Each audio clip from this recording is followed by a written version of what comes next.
BA 6ನೇ ಸೆಮಿಸ್ಟರ್ನ ಸಮಾಜಶಾಸ್ತ್ರ ವಿಷಯದ 3ನೇ ಪತ್ರಿಕೆಯಾದಂಥ ಕರ್ನಾಟಕದಲ್ಲಿ ಸಮಾಜ ಈ ಒಂದು ವಿಷಯದ 2024ರ ಪ್ರಶ್ನೆ ಪತ್ರಿಕೆಯಲ್ಲಿ ಇರುತ್ತಿರುವಂಥ 2 ಅಂಕದ ಪ್ರಶ್ನೋತ್ತರಗಳನ್ನು ಈ ಒಂದು ಕ್ಲಾಸಿನಲ್ಲಿ ನೋಡೋಣ. ಪಾರ್ಟ್ ಎದಲ್ಲಿ ಬೇಕಾದ 5 ಪ್ರಶ್ನೆಗಳಿಗೆ ಉತ್ತರಿಸಿ ಅಂತ ಇದೆ. ಇಲ್ಲಿ 6 ಪ್ರಶ್ನೆಗಳನ್ನು ಕೊಡಲಾಗಿರುತ್ತದೆ. ಅವುಗಳಲ್ಲಿ ಬೇಕಾದ 5 ಪ್ರಶ್ನೆಗಳಿಗೆ ಮಾತ್ರ ಉತ್ತರಿಸಬೇಕು. ಪ್ರತಿಯೊಂದು ಪ್ರಶ್ನೆಗೆ 2 ಅಂಕಗಳಂತೆ 5 ಪ್ರಶ್ನೆಗಳಿಗೆ 10 ಅಂಕಗಳು ಆಗಿವೆ. ಇದರಲ್ಲಿ ಮೊದಲ ಪ್ರಶ್ನೆ 1, ಕರಾವಳಿ ಕರ್ನಾಟಕದಲ್ಲಿ ಬರುವ ಜಿಲ್ಲೆಗಳು ಯಾವುವು ಅಂತ ಇದೆ. ಕರಾವಳಿ ಕರ್ನಾಟಕದಲ್ಲಿ ಬರುವ ಜಿಲ್ಲೆಗಳು, ಈ ಒಂದು ಕರಾವಳಿ ಕರ್ನಾಟಕದಲ್ಲಿ ಮುಖ್ಯವಾಗಿ 3 ಜಿಲ್ಲೆಗಳಿವೆ. ಉತ್ತರ ಕನ್ನಡ, ಉಡುಪಿ ಮತ್ತು ದಕ್ಷಿಣ ಕನ್ನಡ ಜಿಲ್ಲೆಗಳಾಗಿವೆ. ಈ ಒಂದು ಜಿಲ್ಲೆಗಳು ಕರ್ನಾಟಕದ ಪಶ್ಚಿಮ ತೀರದಲ್ಲಿ ನೆಲೆಗೊಂಡಿದ್ದು ಅವುಗಳ ಕರಾವಳಿ ಪ್ರದೇಶವು ಸುಮಾರು 300 ಕಿಲೋಮೀಟರ್ಗಳಷ್ಟು ಇರುವುದು ಕಂಡುಬರುತ್ತದೆ. 2 ಅಂಕದ ಪ್ರಶ್ನೆಗೆ ಇಷ್ಟು ಉತ್ತರಿಸಿದರೆ ನಡೆಯುತ್ತದೆ. ಇನ್ನು ಇದನ್ನು ಹೆಚ್ಚು ವಿವರಿಸೋಣ. ಈ ಒಂದು ಕರಾವಳಿ ಕರ್ನಾಟಕದಲ್ಲಿ ಬರುತ್ತಿರುವಂಥ ಜಿಲ್ಲೆಗಳಲ್ಲಿ ಒಂದಾದಂಥ ಈ ಒಂದು ಉತ್ತರ ಕನ್ನಡ ಜಿಲ್ಲೆಯು ಅರಬ್ಬಿ ಸಮುದ್ರದ ಕರಾವಳಿಯನ್ನು ಹೊಂದಿದ್ದು ಕಾರವಾರ ಇದರ ಮುಖ್ಯ ನಗರವಾಗಿದೆ. ಇನ್ನು 2ನೇ ಜಿಲ್ಲೆಯಾದಂಥ ಉಡುಪಿ, ಇದು ಕೂಡ ಕರಾವಳಿ ಜಿಲ್ಲೆಯಾಗಿದ್ದು ಉಡುಪಿ ನಗರವು ಈ ಒಂದು ಜಿಲ್ಲೆಯ ಜಿಲ್ಲಾ ಕೇಂದ್ರವಾಗಿದೆ. ಇನ್ನು 3ನೇ ಜಿಲ್ಲೆಯಾದಂಥ ದಕ್ಷಿಣ ಕನ್ನಡ, ಈ ಒಂದು ದಕ್ಷಿಣ ಕನ್ನಡ ಜಿಲ್ಲೆಯು ಮಂಗಳೂರು ನಗರವನ್ನು ತನ್ನ ಮುಖ್ಯ ಕೇಂದ್ರವನ್ನಾಗಿ ಹೊಂದಿದ್ದು ಇದು ಕೂಡ ಕರಾವಳಿ ಜಿಲ್ಲೆಯಲ್ಲಿದೆ. ಇನ್ನು ಪ್ರಶ್ನೆ 2, ಕರ್ನಾಟಕದ ಪ್ರಮುಖ ರಾಜವಂಶಗಳನ್ನು ಹೆಸರಿಸಿ ಅಂತ ಇದೆ. ಕರ್ನಾಟಕದ ಪ್ರಮುಖ ರಾಜವಂಶಗಳು, ಈ ಒಂದು ಕರ್ನಾಟಕದ ಪ್ರಮುಖ ರಾಜವಂಶಗಳು ಎಂದರೆ ಕದಂಬರು, ಚಾಲುಕ್ಯರು, ರಾಷ್ಟ್ರಕೂಟರು, ಹೊಯ್ಸಳರು, ವಿಜಯನಗರ ಸಾಮ್ರಾಜ್ಯ ಮತ್ತು ಒಡೆಯರ್ ರಾಜವಂಶಗಳು ಆಗಿದ್ದು ಈ ಎಲ್ಲ ರಾಜವಂಶಗಳು ಕರ್ನಾಟಕದ ಇತಿಹಾಸ, ಸಂಸ್ಕೃತಿ ಮತ್ತು ವಾಸ್ತುಶಿಲ್ಪಕ್ಕೆ ಬಹಳಷ್ಟು ಕೊಡುಗೆಗಳನ್ನು ನೀಡಿವೆ. 2 ಅಂಕದ ಪ್ರಶ್ನೆಗೆ ಇಷ್ಟು ಉತ್ತರಿಸಬಹುದು. ಇನ್ನು ಇದನ್ನು ಹೆಚ್ಚು ವಿವರವಾಗಿ ನೋಡೋಣ. ಈ ಒಂದು ಕರ್ನಾಟಕದ ಪ್ರಮುಖ ರಾಜವಂಶಗಳು ಮತ್ತು ಅವರ ಕೊಡುಗೆಗಳು ಏನು ಅಂತ ನಾವು ಸಂಕ್ಷಿಪ್ತವಾಗಿ ಇಲ್ಲಿ ನೋಡೋಣ. ಮೊದಲಿಗೆ ಕದಂಬರು. ಈ ಒಂದು ಕದಂಬ ರಾಜವಂಶವನ್ನು ಮಯೂರ ಶರ್ಮ ಅಥವಾ ಮಯೂರವರ್ಮ ಅನ್ನುವವನು ಈ ಒಂದು ರಾಜವಂಶವನ್ನು ಸ್ಥಾಪಿಸಿದನು. ಕದಂಬರು ಕನ್ನಡ ಭಾಷೆ ಮತ್ತು ಸಾಹಿತ್ಯದ ಬೆಳವಣಿಗೆಯಲ್ಲಿ ಇವರ ಪಾತ್ರ ಬಹಳ ಪ್ರಮುಖವಾದುದು ಆಗಿದೆ. ಇನ್ನು ಚಾಲುಕ್ಯರನ್ನು ನೋಡಿದಾಗ ಇವರು ಬಾದಾಮಿ ಚಾಲುಕ್ಯರು, ಕಲ್ಯಾಣ ಚಾಲುಕ್ಯರು ಮತ್ತು ವೆಂಗಿ ಚಾಲುಕ್ಯರು ಎಂದು 3 ವಿಭಾಗಗಳನ್ನು ಹೊಂದಿದ್ದರು. ಅವರು ಅಂದರೆ ಚಾಲುಕ್ಯರು ಬಾದಾಮಿ, ಐಹೊಳೆ ಮತ್ತು ಪಟ್ಟದ ಕಲ್ಲುಗಳಲ್ಲಿ ಇರುತ್ತಿರುವಂಥ ದೇವಾಲಯಗಳನ್ನು ನಿರ್ಮಿಸಿದರು.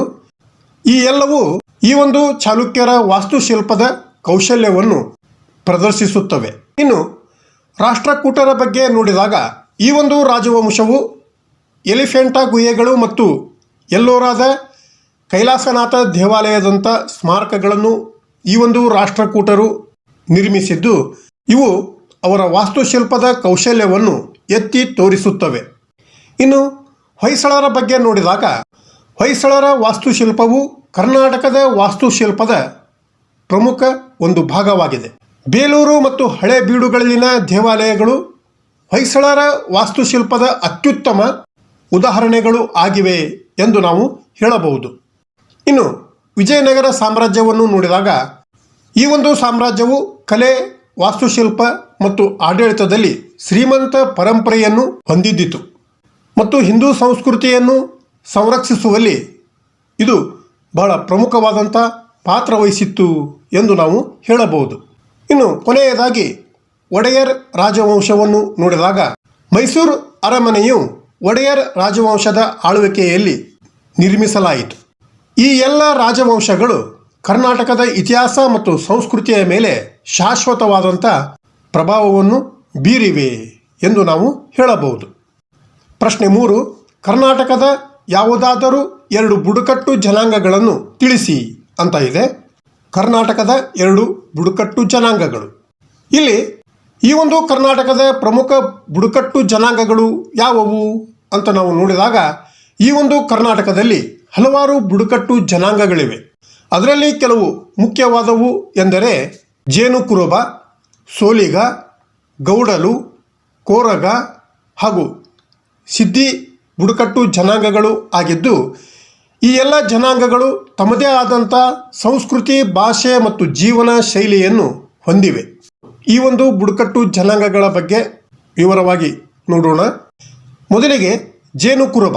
ಇವರು ಮುಖ್ಯವಾಗಿ ಕೊಡಗು ಮತ್ತು ಚಾಮರಾಜನಗರ ಜಿಲ್ಲೆಗಳಲ್ಲಿ ಕಂಡುಬರುತ್ತಾರೆ ಮತ್ತು ಜೇನು ಸಂಗ್ರಹಣೆಯಲ್ಲಿ ಇವರು ಹೆಸರುವಾಸಿಯಾಗಿದ್ದಾರೆ. ಇನ್ನು ಸೋಲಿಗ ಬುಡಕಟ್ಟು ಜನಾಂಗವನ್ನು ನೋಡಿದಾಗ ಇವರು ಬಿಳಿಗಿರಿ ರಂಗನ ಬೆಟ್ಟ ಮತ್ತು ಸುತ್ತಮುತ್ತಲಿನ ಪ್ರದೇಶಗಳಲ್ಲಿ ವಾಸಿಸುತ್ತಿದ್ದು ಅರಣ್ಯ ಉತ್ಪನ್ನಗಳನ್ನು ಅವಲಂಬಿಸಿದ್ದಾರೆ. ಇನ್ನು ಬೇಡರ ಬಗ್ಗೆ ನೋಡಿದಾಗ ಕರ್ನಾಟಕದ ಮೂಲ ನಿವಾಸಿಗಳೆಂದೇ ಪರಿಗಣಿಸಲಾಗುವಂಥ ಜನಾಂಗಗಳಲ್ಲಿ ಬೇಡ ಜನಾಂಗವೂ ಸಹ ಒಂದಾಗಿದ್ದು, ಇವರು ಗುಡ್ಗಾಡು ಪ್ರದೇಶಗಳಲ್ಲಿ ಹೆಚ್ಚಾಗಿ ವಾಸಿಸುತ್ತಿದ್ದು ಕರ್ನಾಟಕದಾದ್ಯಂತ ಈ ಒಂದು ಬೇಡ ಬುಡಕಟ್ಟು ಜನಾಂಗದವರು ಕಂಡುಬರುತ್ತಾರೆ. ಇನ್ನು ಸಿದ್ದಿಗಳ ಬಗ್ಗೆ ನೋಡಿದಾಗ ಇವರು ಉತ್ತರ ಕನ್ನಡ ಜಿಲ್ಲೆಯಲ್ಲಿ ಕಂಡುಬರುತ್ತಿದ್ದು ಆಫ್ರಿಕಾದಿಂದ ಬಂದಂಥ ವಲಸಿಗರ ಸಂತತಿಯವರು ಎಂದು ನಂಬಲಾಗಿದೆ. ಇನ್ನು ಗೌಡಲರು ಬಗ್ಗೆ ನೋಡಿದಾಗ ಇವರು ದಕ್ಷಿಣ ಕನ್ನಡ ಮತ್ತು ಉಡುಪಿ ಜಿಲ್ಲೆಗಳಲ್ಲಿ ಕಂಡುಬರುತ್ತಿದ್ದು ಕೃಷಿ ಮತ್ತು ಮೀನುಗಾರಿಕೆಯನ್ನು ಅವಲಂಬಿಸಿದ್ದಾರೆ. ಇನ್ನು ಕೊರಗ ಬುಡಕಟ್ಟು ಜನಾಂಗವನ್ನು ನೋಡಿದಾಗ ಇವರು ಕರಾವಳಿ ಪ್ರದೇಶಗಳಲ್ಲಿ ವಾಸಿಸುತ್ತಿದ್ದು ಸಾಂಪ್ರದಾಯಿಕವಾಗಿ ಚರ್ಮದ ಕೆಲಸಗಳಲ್ಲಿ ತಮ್ಮನ್ನು ತೊಡಗಿಸಿಕೊಂಡಿದ್ದಾರೆ.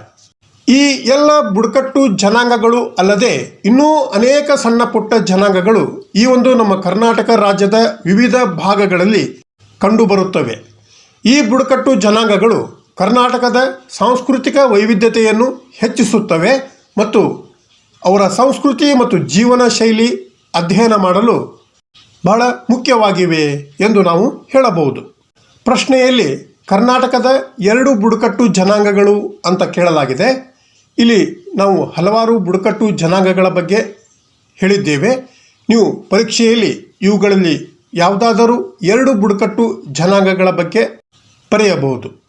ಇನ್ನು ಪ್ರಶ್ನೆ 4, STEM ಕೋರ್ಸ್ ಎಂದರೇನು ಅಂತ ಇದೆ. STEM ಕೋರ್ಸ್ ಎಂದರೆ ವಿಜ್ಞಾನ, ತಂತ್ರಜ್ಞಾನ, ಇಂಜಿನಿಯರಿಂಗ್ ಮತ್ತು ಗಣಿತ ಕ್ಷೇತ್ರಗಳ ಮೇಲೆ ಕೇಂದ್ರೀಕರಿಸಿದಂಥ ಒಂದು ಶೈಕ್ಷಣಿಕ ಕಾರ್ಯಕ್ರಮವಾಗಿದೆ. ಈ ವರ್ಗಗಳ ಅಡಿಯಲ್ಲಿ ಬರುವ ಯಾವುದೇ ಕೋರ್ಸನ್ನು STEM ಕೋರ್ಸ್ ಎಂದು ಕರೆಯಲಾಗುತ್ತದೆ. ಅಂದ ಮೇಲೆ ಈ ಒಂದು STEM ಎಂಬ ಪದವು 4 ಪ್ರಮುಖ ವಿಷಯಗಳನ್ನು ಸೂಚಿಸುತ್ತದೆ. ಅವುಗಳೆಂದರೆ ಎಸ್ ಎಂದರೆ ಸೈನ್ಸ್ ವಿಜ್ಞಾನ, ಟಿ ಅಂದರೆ ಟೆಕ್ನಾಲಜಿ ತಂತ್ರಜ್ಞಾನ, ಇ ಎಂದರೆ ಇಂಜಿನಿಯರಿಂಗ್ ಮತ್ತು ಎಂ ಎಂದರೆ ಮ್ಯಾಥಮೆಟಿಕ್ಸ್ ಗಣಿತ ಆಗಿದೆ.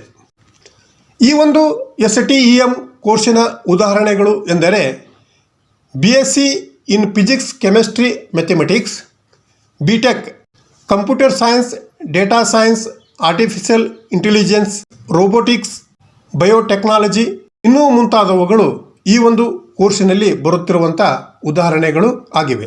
ಈ ಒಂದು STEM ಕೋರ್ಸು ಈ ಹಿಂದೆ ಹೇಳಿದಂತೆ ಈ 4 ಕ್ಷೇತ್ರಗಳಲ್ಲಿ ನೀಡಲಾಗುವ ಶಿಕ್ಷಣ ಮತ್ತು ಪಠ್ಯಕ್ರಮವನ್ನು ಹೊಂದಿದ್ದು ಇದು ವಿದ್ಯಾರ್ಥಿಗಳಿಗೆ ವೈಜ್ಞಾನಿಕ ಚಿಂತನೆ, ತಂತ್ರಜ್ಞಾನ ಬಳಕೆ, ಅಭಿಯಾನಿಕ ಸಂಶೋಧನೆ ಮತ್ತು ಗಣಿತದ ತರ್ಕ ಶಕ್ತಿಯನ್ನು ಬೆಳೆಸಲು ಸಹಾಯಕವಾಗುತ್ತದೆ. ಈ ಒಂದು STEM ಕೋರ್ಸ್ಗಳು ಆಧುನಿಕ ಕಾರ್ಯಪಡೆಗೆ ಸಂಬಂಧಿಸಿದ ಜ್ಞಾನ, ವಿಮರ್ಶಾತ್ಮಕ ಚಿಂತನೆ ಮತ್ತು ಸಮಸ್ಯೆ ಪರಿಹರಿಸುವಂಥ ಕೌಶಲ್ಯಗಳ ಪ್ರಾಯೋಗಿಕ ಅನ್ವಯಿಕೆಗೆ ಒತ್ತು ನೀಡುತ್ತವೆ. ಈ ಕೋರ್ಸ್ಗಳು ವೈಜ್ಞಾನಿಕ ಮತ್ತು ತಾಂತ್ರಿಕ ಪ್ರಗತಿಯನ್ನು ಅವಲಂಬಿಸಿರುವಂಥ ವಿವಿಧ ಕೈಗಾರಿಕೆಗಳಲ್ಲಿನ ವೃತ್ತಿ ಜೀವನಕ್ಕೆ ಈ ಒಂದು ವಿದ್ಯಾರ್ಥಿಗಳನ್ನು ಸಿದ್ಧಪಡಿಸುತ್ತವೆ. ಈ ಒಂದು STEM ಕೋರ್ಸ್ಗಳು ಅಂದ ಮೇಲೆ ಈ ಒಂದು STEM ಕೋರ್ಸ್ಗಳ ಉಪಯೋಗಗಳು ಏನು ಅಂತ ನಾವು ನೋಡಿದಾಗ, 1 ವಿಜ್ಞಾನ ಮತ್ತು ತಂತ್ರಜ್ಞಾನದ ಕ್ಷೇತ್ರದಲ್ಲಿ ಉದ್ಯೋಗ ಅವಕಾಶ, 2 ಸಂಶೋಧನೆ ಮತ್ತು ಆವಿಷ್ಕಾರದ ತೊಡಗಿಸಿಕೊಳ್ಳುವ ಅವಕಾಶ, 3 21ನೇ ಶತಮಾನದ ಜ್ಞಾನ ಆಧಾರಿತ ಉದ್ಯೋಗಗಳಿಗೆ ಸಿದ್ಧತೆ. ಇಲ್ಲಿ ಹೆಚ್ಚು ವಿವರಿಸಲಾಗಿದೆ. 2 ಅಂಕದ ಪ್ರಶ್ನೆಗೆ ಈ ಒಂದು STEM ಕೋರ್ಸ್ ಎಂದರೇನು ಅನ್ನುವಂಥ ಅರ್ಥವನ್ನು ಮಾತ್ರ ಬರೆಯಬಹುದು. ಇನ್ನು ಪ್ರಶ್ನೆ 5, ಕರ್ನಾಟಕದಲ್ಲಿ ಹುಟ್ಟಿದ ಯಾವುದಾದರೂ 2 ಸಾಮಾಜಿಕ ಚಳುವಳಿಗಳನ್ನು ತಿಳಿಸಿ ಅಂತ ಇದೆ. ಕರ್ನಾಟಕದಲ್ಲಿ ಹುಟ್ಟಿದ 2 ಸಾಮಾಜಿಕ ಚಳುವಳಿಗಳು. ಈ ಒಂದು ಕರ್ನಾಟಕದಲ್ಲಿ ಹುಟ್ಟಿದಂಥ ಪ್ರಮುಖ ಸಾಮಾಜಿಕ ಚಳುವಳಿಗಳು ಹಲವಾರು ಇದ್ದು, ಅವುಗಳಲ್ಲಿ ಮುಖ್ಯವಾಗಿ ಸಹಕಾರ ಚಳುವಳಿ, ರೈತ ಚಳುವಳಿ, ದಲಿತ ಚಳುವಳಿ, ಕನ್ನಡ ಚಳುವಳಿ ಮತ್ತು ಮಹಿಳಾ ಚಳುವಳಿಗಳು ಆಗಿವೆ. ಈ ಎಲ್ಲ ಚಳುವಳಿಗಳು ರಾಜ್ಯದ ಸಾಮಾಜಿಕ, ಆರ್ಥಿಕ ಮತ್ತು ರಾಜಕೀಯ ವಾತಾವರಣವನ್ನು ರೂಪಿಸುವಲ್ಲಿ ಪ್ರಮುಖ ಪಾತ್ರವನ್ನು ವಹಿಸಿವೆ. ಈ ಒಂದು ಚಳುವಳಿಗಳ ಬಗ್ಗೆ ನೋಡಿದಾಗ, ಮೊದಲಿಗೆ ಈ ಒಂದು ಸಹಕಾರ ಚಳುವಳಿಯನ್ನು ನೋಡಿದಾಗ, ಕರ್ನಾಟಕವು ಸಹಕಾರ ಚಳುವಳಿಯ ಜನ್ಮಸ್ಥಳವಾಗಿದ್ದು 1905ರಲ್ಲಿ ಗದಗ ಜಿಲ್ಲೆಯ ಕಣಗಿನ ಹಾಳದಲ್ಲಿ ಮೊದಲ ಸಹಕಾರ ಸಂಘವು ನೋಂದಣಿಯಾಯಿತು, ಅಂದರೆ ಹುಟ್ಟಿಕೊಂಡಿತು. ಅದನ್ನು ಸಿದ್ದನಗೌಡ ಸಣ್ಣರಾಮನಗೌಡರು ಈ ಒಂದು ಚಳುವಳಿಯ ಪ್ರವರ್ತಕರು ಎಂದು ಪರಿಗಣಿಸಲಾಗುತ್ತದೆ. ಅಂದರೆ ಇವರಿಂದ ಈ ಒಂದು ಸಹಕಾರ ಸಂಘವು ಹುಟ್ಟಿಕೊಂಡಿದೆ. ಇನ್ನು ರೈತ ಚಳುವಳಿಯನ್ನು ನೋಡಿದಾಗ, ಕರ್ನಾಟಕದಲ್ಲಿ ರೈತ ಚಳುವಳಿಗಳು ರೈತರ ಹಕ್ಕುಗಳಿಗಾಗಿ ಮತ್ತು ಭೂ ಹಂಚಿಕೆಗಾಗಿ ನಡೆದವು. ಕಾಗೋಡು ಸತ್ಯಾಗ್ರಹವು ರೈತ ಚಳುವಳಿಯ ಒಂದು ಪ್ರಮುಖ ಉದಾಹರಣೆಯಾಗಿದೆ. ಈ ಒಂದು ರೈತ ಚಳುವಳಿಯಲ್ಲಿ ರೈತರು ಭೂಮಿಯ ಮೇಲೆ ತಮ್ಮ ಹಕ್ಕನ್ನು ಪ್ರತಿಪಾದಿಸಿದರು. ಇನ್ನು ದಲಿತ ಚಳುವಳಿ ಬಗ್ಗೆ ನೋಡಿದಾಗ, ಈ ಒಂದು ದಲಿತ ಚಳುವಳಿಗಳು ದಲಿತರ ಸಾಮಾಜಿಕ ಮತ್ತು ಆರ್ಥಿಕ ಹಕ್ಕುಗಳಿಗಾಗಿ ನಡೆದಂಥ ಚಳುವಳಿಯಾಗಿದೆ. ದಲಿತ ಸಂಘರ್ಷ ಸಮಿತಿಯು ದಲಿತ ಚಳುವಳಿಯ ಪ್ರಮುಖ ಸಂಘಟನೆಯಾಗಿದ್ದು, ಈ ಚಳುವಳಿಯು ದಲಿತರ ಹಕ್ಕುಗಳಿಗಾಗಿ ಹೋರಾಡಿತು ಮತ್ತು ಸಾಮಾಜಿಕ ಸಮಾನತೆಯನ್ನು ತರಲು ಪ್ರಯತ್ನಿಸಿತು ಈ ಒಂದು ದಲಿತ ಚಳುವಳಿ. ಇನ್ನು ಕನ್ನಡ ಚಳುವಳಿ ಬಗ್ಗೆ ನೋಡಿದಾಗ, ಕನ್ನಡ ಚಳುವಳಿ ಕನ್ನಡ ಭಾಷೆ ಮತ್ತು ಸಂಸ್ಕೃತಿಯ ರಕ್ಷಣೆಗಾಗಿ ನಡೆದಂಥ ಚಳುವಳಿಯಾಗಿದೆ. ಈ ಒಂದು ಚಳುವಳಿಯು ಕನ್ನಡ ಭಾಷೆಯ ಬಳಕೆ ಮತ್ತು ಕನ್ನಡ ನಾಡಿನ ಏಕೀಕರಣಕ್ಕಾಗಿ ಹೋರಾಡಿತು. ಗೋಕಾಕ್ ಚಳುವಳಿಯು ಈ ಒಂದು ಕನ್ನಡ ಚಳುವಳಿಯ ಒಂದು ಪ್ರಮುಖ ಉದಾಹರಣೆಯಾಗಿದೆ. ಇನ್ನು ಮಹಿಳಾ ಚಳುವಳಿ ಬಗ್ಗೆ ನೋಡಿದಾಗ, ಮಹಿಳಾ ಚಳುವಳಿ ಮಹಿಳೆಯರ ಹಕ್ಕುಗಳಿಗಾಗಿ ಮತ್ತು ಲಿಂಗ ಸಮಾನತೆಗಾಗಿ ನಡೆದಂಥ ಚಳುವಳಿಯಾಗಿದೆ.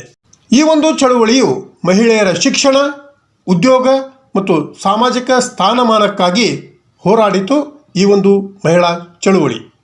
ಈ ಎಲ್ಲ ಚಳುವಳಿಗಳು ಕರ್ನಾಟಕದ ಸಾಮಾಜಿಕ ಮತ್ತು ರಾಜಕೀಯ ಇತಿಹಾಸದಲ್ಲಿ ಬಹಳ ಮಹತ್ವವಾದಂಥ ಪಾತ್ರವನ್ನು ವಹಿಸಿವೆ ಮತ್ತು ರಾಜ್ಯದ ಅಭಿವೃದ್ಧಿಗೆ ಅಮೂಲ್ಯವಾದಂಥ ಕೊಡುಗೆಗಳನ್ನು ನೀಡಿವೆ ಈ ಒಂದು ಕರ್ನಾಟಕದ ಸಾಮಾಜಿಕ ಚಳುವಳಿಗಳು. ಇಲ್ಲಿ ಅನೇಕ ಸಾಮಾಜಿಕ ಚಳುವಳಿಗಳ ಬಗ್ಗೆ ಹೇಳಿದ್ದೇವೆ. ಈ ಪ್ರಶ್ನೆಯಲ್ಲಿ ಕರ್ನಾಟಕದಲ್ಲಿ ಹುಟ್ಟಿದಂಥ 2 ಸಾಮಾಜಿಕ ಚಳುವಳಿಗಳು ಅಂತ ಕೇಳಲಾಗಿದೆ. ಅಂದಾಗ ನೀವು ಇವುಗಳಲ್ಲಿ ಯಾವುದಾದರೂ 2 ಸಾಮಾಜಿಕ ಚಳುವಳಿಗಳನ್ನು ಮಾತ್ರ ಬರೆಯಬಹುದು. ಇನ್ನು 2 ಅಂಕದ ಕೊನೆಯ ಪ್ರಶ್ನೆ 6, MN ಶ್ರೀನಿವಾಸರವರ ಕೃತಿಗಳು ಯಾವುವು ಅಂತ ಇದೆ. MN ಶ್ರೀನಿವಾಸ್ ಅವರು ಬರೆದಂಥ ಮುಖ್ಯ ಕೃತಿಗಳು ಎಂದರೆ the remembered village, social change in modern India ಮತ್ತು Indian society through personal writing ಮತ್ತು ಆನ್ ಲಿವಿಂಗ್ ಇನ್ ರೆವಲ್ಯೂಷನ್ ಆಗಿದ್ದು, ಇವುಗಳಲ್ಲದೆ ಇನ್ನೂ ಹಲವಾರು ಕೃತಿಗಳನ್ನು ಅಂದರೆ ಪುಸ್ತಕಗಳನ್ನು ಅವರು ರಚಿಸಿದ್ದಾರೆ. ಅವುಗಳ ಲಿಸ್ಟು ಅಂದರೆ ಯಾದಿಯನ್ನು ನಾವು ಇಲ್ಲಿ ನೋಡಬಹುದು. ಇನ್ನು ಈ ಒಂದು MN ಶ್ರೀನಿವಾಸರವರ ಬಗ್ಗೆ ನಾವು ವಿವರವಾಗಿ ನೋಡಿದಾಗ, MN ಶ್ರೀನಿವಾಸ್ ಅಂದರೆ ಮೈಸೂರು ನರಸಿಂಹಾಚಾರ ಶ್ರೀನಿವಾಸ್ ಆಗಿದ್ದು, ಇವರು ಒಬ್ಬ ಭಾರತೀಯ ಸಮಾಜಶಾಸ್ತ್ರಜ್ಞ ಆಗಿದ್ದು, ಅವರು ದಕ್ಷಿಣ ಭಾರತದಲ್ಲಿ ಜಾತಿ ಮತ್ತು ಜಾತಿ ವ್ಯವಸ್ಥೆಗಳು, ಸಾಮಾಜಿಕ ಶ್ರೇಣೀಕರಣ, ಸಂಸ್ಕೃತೀಕರಣ ಮತ್ತು ಪಾಶ್ಚಿಮಾತ್ಯೀಕರಣ ಮತ್ತು ಪ್ರಬಲ ಜಾತಿಯ ಕುರಿತಾದ ಅನೇಕ ಅವರ ಕೆಲಸಕ್ಕೆ ಇವರು ಹೆಚ್ಚಾಗಿ ಹೆಸರುವಾಸಿಯಾಗಿದ್ದಾರೆ. ಈ ಒಂದು ಶ್ರೀನಿವಾಸರವರನ್ನು ಭಾರತದಲ್ಲಿ ಸಮಾಜಶಾಸ್ತ್ರ ಮತ್ತು ಸಾಮಾಜಿಕ ಮಾನವಶಾಸ್ತ್ರದ ಕ್ಷೇತ್ರದಲ್ಲಿ ಪ್ರವರ್ತಕ ವ್ಯಕ್ತಿಗಳಲ್ಲಿ ಒಬ್ಬರೆಂದು ಪರಿಗಣಿಸಲಾಗಿದೆ. ಅವರು 1959ರಲ್ಲಿ ದೆಹಲಿ ವಿಶ್ವವಿದ್ಯಾಲಯದ ದೆಹಲಿ ಸ್ಕೂಲ್ ಆಫ್ ಎಕನಾಮಿಕ್ಸ್ನಲ್ಲಿ ಸಮಾಜಶಾಸ್ತ್ರ ವಿಭಾಗವನ್ನು ಪ್ರಾರಂಭಿಸಿದರು. ಈ ಒಂದು MN ಶ್ರೀನಿವಾಸರವರು ಬರೆದಂಥ ಮುಖ್ಯ ಕೃತಿಗಳಲ್ಲಿ ಈ ಹಿಂದೆ ಹೇಳಿದಂತೆ ಕೃತಿಗಳಾಗಿದ್ದು ಇವುಗಳನ್ನು ಸ್ವಲ್ಪ ನೋಡೋಣ. ಮೊದಲಿಗೆ ದಿ ರಿಮೆಂಬರ್ಡ್ ವಿಲೇಜ್. ಇದು ಮೈಸೂರು ಜಿಲ್ಲೆಯ ರಾಮಾಪುರದಲ್ಲಿ ಅವರು ಕಳೆದಂಥ ಸಮಯ ಮತ್ತು ಅಲ್ಲಿನ ಜನರ ಜೀವನವನ್ನು ಆಧರಿಸಿದಂಥ ಸಮಾಜಶಾಸ್ತ್ರೀಯ ಅಧ್ಯಯನವಾಗಿದೆ. ಇನ್ನು social change in modern India, ಇದನ್ನು ನೋಡಿದಾಗ ಇದು ಆಧುನಿಕ ಭಾರತದಲ್ಲಿನ ಸಾಮಾಜಿಕ ಬದಲಾವಣೆಗಳ ಬಗ್ಗೆ ಒಂದು ಪ್ರಮುಖ ಕೃತಿಯಾಗಿದೆ. ಇನ್ನು Indian society through personal writing and on living in revolution, ಇವು ಭಾರತೀಯ ಸಮಾಜದ ಬಗ್ಗೆ ವೈಯಕ್ತಿಕ ಬರಹಗಳು ಮತ್ತು ಕ್ರಾಂತಿಕಾರಿ ಜೀವನವನ್ನು ಆಧರಿಸಿದಂಥ ಕೃತಿಯಾಗಿದೆ. ಈ ಕೃತಿಗಳಲ್ಲದೆ ಅವರು ಮೈಸೂರಿನಲ್ಲಿ ಮದುವೆ ಮತ್ತು ಕುಟುಂಬ, ಸಂಸ್ಕೃತೀಕರಣ ಮತ್ತು ಪಾಶ್ಚಾತ್ಯೀಕರಣದ ಬಗ್ಗೆ ಒಂದು ಟಿಪ್ಪಣಿ, ಜಾತಿ ಮತ್ತು ಇತರ ಪ್ರಬಂಧಗಳು ಮತ್ತು ಪ್ರಬಲ ಜಾತಿ ಮತ್ತು ಇತರ ಪ್ರಬಂಧಗಳು, ಈ ತೆರನಾಗಿ ಹಲವಾರು ಕೃತಿಗಳನ್ನು ಈ ಒಂದು MN ಶ್ರೀನಿವಾಸರವರು ಬರೆದಿದ್ದಾರೆ. ಈ ಎಲ್ಲ ಪ್ರಶ್ನೆಗಳನ್ನು ಹೆಚ್ಚು ವಿವರವಾಗಿ ವಿವರಿಸಲಾಗಿದೆ. ಏಕೆಂದರೆ ಈ ಒಂದು ಪ್ರಶ್ನೆಯಲ್ಲಿರುತ್ತಿರುವಂಥ ಉತ್ತರಗಳು 5 ಮತ್ತು 10 ಅಂಕಗಳಲ್ಲಿಯೂ ಸಹ ಬರಬಹುದು. ಆದರೆ 2 ಅಂಕಗಳಿಗೆ ಇವುಗಳನ್ನು ಸಂಕ್ಷಿಪ್ತವಾಗಿ ಬರೆಯಬೇಕು. ಈ ತೆರನಾಗಿ 2024ರ ಪ್ರಶ್ನೆ ಪತ್ರಿಕೆಯಲ್ಲಿ ಇರುತ್ತಿರುವಂಥ 2 ಅಂಕದ ಪ್ರಶ್ನೋತ್ತರಗಳು ಇವಾಗಿದ್ದು, ಮುಂದಿನ ಕ್ಲಾಸಿನಲ್ಲಿ ಇದೇ ಪ್ರಶ್ನೆ ಪತ್ರಿಕೆಯ 5 ಅಂಕದ ಪ್ರಶ್ನೋತ್ತರಗಳೊಂದಿಗೆ ಮತ್ತೆ ಭೇಟಿಯಾಗೋಣ. Thank you.